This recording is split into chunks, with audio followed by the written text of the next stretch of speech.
નમસ્કાર. ગુજરાત રાજ્ય સરકારના મહિલા અને બાળ વિકાસ વિભાગના નેજા હેઠળ આઈસીડીએસ પ્રોજેક્ટમાં કામ કરતા 1.6 લાખ કરતાં વધારે આંગણવાડી કાર્યકર અને તેડાગર બહેનો, સ્વાગત છે તમારું આપણી આ યુટ્યુબ ચેનલમાં, જેનું નામ છે ગુજરાતી જીકેની જમાવટ.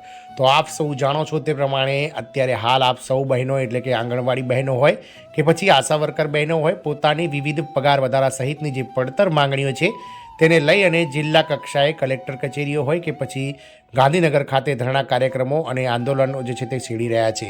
ત્યારે સરકાર દ્વારા જે છે તે આ આંગણવાડી કર્મચારીઓના પગાર વધારા બાબતે પહેલું પગલું ભરવામાં આવ્યું છે. ગતરોજ ગુજરાત સરકારના મહિલા અને બાળ વિકાસ વિભાગ દ્વારા ગુજરાત રાજ્યના જે મહિલા અને બાળ વિકાસ વિભાગે એક અતિ મહત્વનો પરિપત્ર જાહેર કર્યો હતો. આ પરિપત્રને ક્યાંક ને ક્યાંક આંગણવાડી કર્મચારીઓના પગાર વધારાનું પ્રથમ સોપાન માનવામાં આવે છે.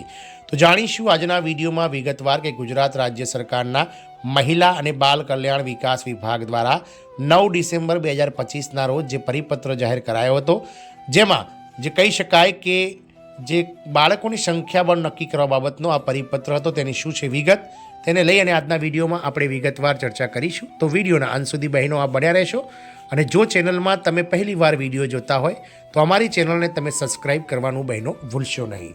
તો વાત કરીશું ગુજરાત સરકારના મહિલા અને બાળ વિકાસ વિભાગ દ્વારા ગતરોજ 9 ડિસેમ્બર 2025ના રોજ એક મહત્વનો પરિપત્ર બહાર પડાયો હતો, જેમાં વિભાગ હસ્તકના કમિશનર શ્રી, મહિલા અને બાળ વિકાસ વિભાગની કચેરી, આઈસીડીએસ હેઠળના પ્રોગ્રામ અધિકારી અને મદદનીશ નિયામક વર્ગ 1ની કેડર સ્ટ્રેન્થ, એટલે કે સંખ્યાબળ નક્કી કરવા માટેનું અતિ મહત્વપૂર્ણ પરિપત્ર ગુજરાત સરકારના મહિલા અને બાળ વિકાસ વિભાગે બહાર પાડ્યો છે.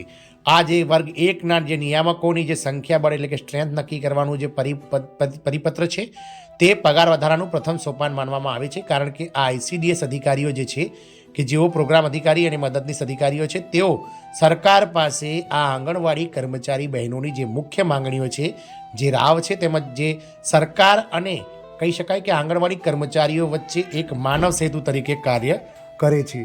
તો આવા જે કર્મચારીઓ છે તેમની સ્ટ્રેન્થ પણ નક્કી કરવા માટે સરકારે જે છે તે પહેલો પરિપત્ર બહાર પાડ્યો છે. અને આ બાબતને જે છે તે આંગણવાડી કર્મચારીઓના પગાર વધારાનું પ્રથમ સોપાન માની શકાય છે. તો આના માટે સરકાર દ્વારા જે છે તે મહિલા અને બાળ વિકાસ વિભાગનું 10 વર્ષીય ભરતી કેલેન્ડર વર્ષ 2024થી 33 સુધીનું નક્કી કરવામાં આવ્યું છે. અને 3/4/2025નો વિભાગનો પરિપત્ર વંચાણે લીધેલ છે. આમુખની વાત કરીએ તો મહિલા અને બાળ વિકાસ વિભાગના વંચાણ લીધેલ પત્ર ક્રમાંક 1 અને 2થી વિભાગ હસ્તકના કમિશનર શ્રી, મહિલા અને બાળ વિકાસ વિભાગની કચેરી, આઈસીડીએસ હેઠળના પ્રોગ્રામ અધિકારી, મદદનીશ નિયામક વર્ગ 1ની કુલ 59 જગ્યાઓ મંજૂર કરવામાં આવેલ છે. તેથી પ્રોગ્રામ અધિકારી, મદદનીશ નિયામક વર્ગ 1ની જગ્યાઓની સમીક્ષા કરી કેડર સ્ટ્રેન્થ, એટલે કે સંખ્યાબળ અદ્યતન કરવાની બાબત સરકારશ્રીની વિચારણા હેઠળ હતી.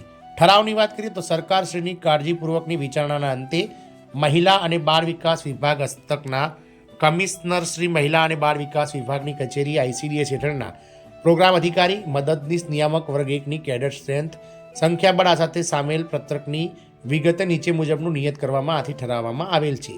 જેમાં ક્રમ 1 પ્રોગ્રામ અધિકારી, મદદનીશ નિયામક વર્ગ 1 સમગ્રનું નામ, કુલ સંખ્યાબળ 59 જિલ્લા કહી શકાય, અલગ અલગ જિલ્લાઓમાં જે નીમવામાં આવે છે, એટલે કે રાજ્યમાં 59 સ્ટ્રેન્થ પણ નક્કી કરવામાં આવે છે.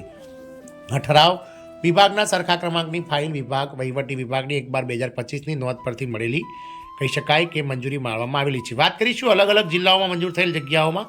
તો અમદાવાદથી લઈ અને કુલ જે જિલ્લાઓ છે 33 જિલ્લાઓ, તેમાં એક જગ્યાઓ નક્કી થઈ છે. જ્યારે મહાનગરપાલિકાની વાત કરીએ તો મહાનગરપાલિકાઓ જે 17 જેટલી નક્કી કરવામાં આવી છે, તે 17 મહાનગરપાલિકાઓમાં 17 જગ્યાઓ, તે જિલ્લાઓમાં 33, કુલ 50.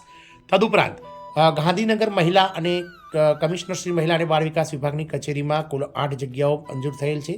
તથા Narmada authority statue of unity Ektanagar ખાતે 1 જગ્યા મંજૂર થયેલ છે. આમ કુલ ઉપર મુજબની કુલ 59 જગ્યાઓ જે છે તે મંજૂર કરવામાં આવેલ છે. આનાથી હવે પહેલું પગથિયું આ પગાર વધારાને લઈને સરકારે નક્કી કરી દીધું છે.